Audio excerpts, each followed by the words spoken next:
ঐতিহ্যবাহী তেঁতুলিয়া জামে মসজিদ, যেটি প্রায় 1958 থেকে 59 সালে নির্মিত হয়েছিল। 168 বছর পুরনো।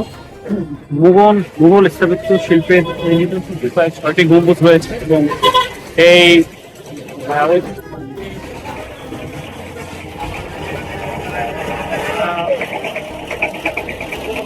কিলোমিটার দূরে এবং সাতক্ষীরা জেলা উপজেলা থেকে প্রায় 25 কিলোমিটার এবং চালা উপজেলা থেকে।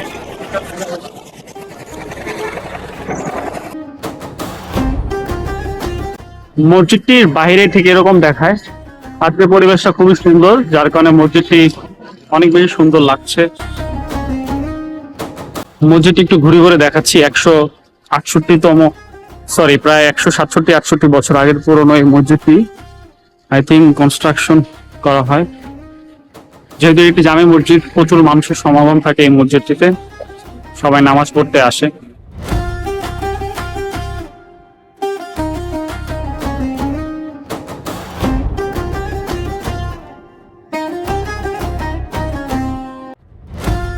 ছয়টি গম্বুজ দেখা যাচ্ছে, যেটি মুঘল ঐতিহ্যবাহী নিদর্শনে তৈরি করা হয়েছে। এই মসজিদের আরেকটি নাম তেঁতুলিয়া খান বাহাদুর গাজী সালামতুল্লাহ শাহী জামে মসজিদ। এখানে সকল ডিটেলস আপনারা দেখতে পারবেন, বাংলা এবং ইংরেজিতে দেওয়া আছে। প্রায় 1858 বা 59 সালে এটি প্রতিষ্ঠা লাভ করে। আর এই মসজিদের প্রতিষ্ঠাতা ছিলেন খান বাহাদুর মৌলভী কাজী সালামতুল্লাহ, বা মোগল মনুমেন্ট অফ বাংলাদেশ নামক গ্রন্থে এর তথ্য প্রমাণিত হয়। তো মসজিদটির এপাশ থেকে ঠিক এরকমটা দেখে। আজকের নেচারটা খুব সুন্দর, আকাশের সৌন্দর্যের সাথে মসজিদটি আরো সুন্দর লাগছে।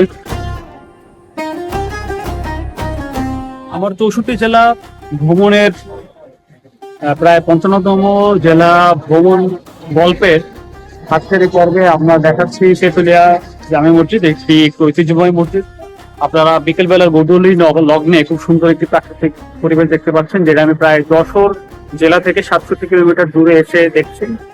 এই যে ঐতিহ্যবাহী মসজিদটি সাতক্ষীরা উপজেলা থেকে মাত্র 25 কিলোমিটার দূরে অবস্থিত এবং তালা উপজেলা এখান থেকে মাত্র 30 কিলোমিটার দূরে অবস্থিত। আসুন এই মসজিদটি সম্বন্ধে কিছু জেনে নিন। 1858-59 সালের দিকে জমিদার সালামতুল্লাহ খান এটি নির্মাণ করেন। তিনি কলকাতার বিখ্যাত সিন্দুরে পট্টি মসজিদের নকশা হুবহু অনুকরণ করে এটি তৈরি করেছিলেন। মসজিদের সামনে থাকা এই পুকুরটি মসজিদের সৌন্দর্য আরো কয়েকগুণ বাড়িয়ে ফেলেছে। উর্দু লেখা, যদি আমি বুঝতেছি না কি লেখা এই জায়গায়। উপরে আরবি লেখা লা ইলাহা ইল্লাল্লাহ মুহাম্মাদুর রাসূলুল্লাহ, নিচে উর্দু লেখা।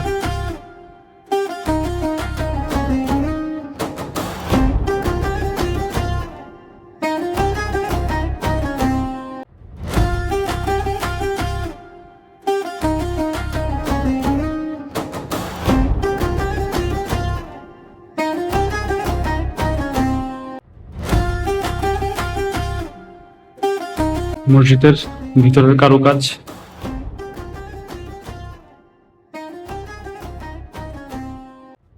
আসর নামাজ শেষ হয়েছে, কিছুক্ষণের মধ্যে মাগরিবের আজান দেবে এবং সে নামাজ হবে।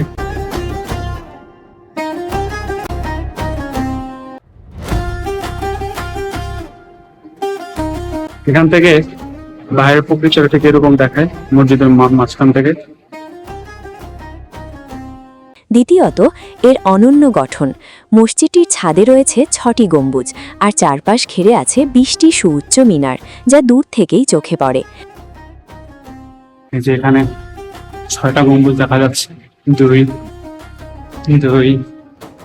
এবং 2, টোটাল 6টি গম্বুজ, যেটা তৃতীয়ত, এর বিস্ময় মিনার, যা দূর থেকেই চোখে পড়ে। তৃতীয়ত, এর বিস্ময়কর নির্মাণশৈলী। এতে 9 ফুট উঁচু 7টি বিশাল দরজা রয়েছে। 12টি পিলারের উপর দাঁড়িয়ে থাকা এই মসজিদ তৈরিতে সিমেন্ট নয়, ব্যবহৃত হয়েছে চুন সুরকি আর চিটাগুড়। চতুর্থত 1987 সাল থেকে বাংলাদেশ প্রত্নতত্ত্ব অধিদপ্তর এটি রক্ষণাবেক্ষণ করছে, যেখানে প্রতিষ্ঠাতার বিলাসবহুল বাসভবন সালাম মঞ্জিল আজ কেবলই ধ্বংসস্তূপ, সেখানে এই মসজিদটি এখনও টিকে আছে সগৌরবে। সবশেষে শতাব্দী প্রাচীন জমিদারি আজ আর নেই, কিন্তু তার নিখুঁত নকশায় এই মসজিদে আজও প্রতি সপ্তাহে 500 জনের বেশি মুসল্লি একসাথে নামাজ আদায় করেন। এটি শুধু স্মৃতিচিহ্ন নয়, এক জীবন্ত ইতিহাস।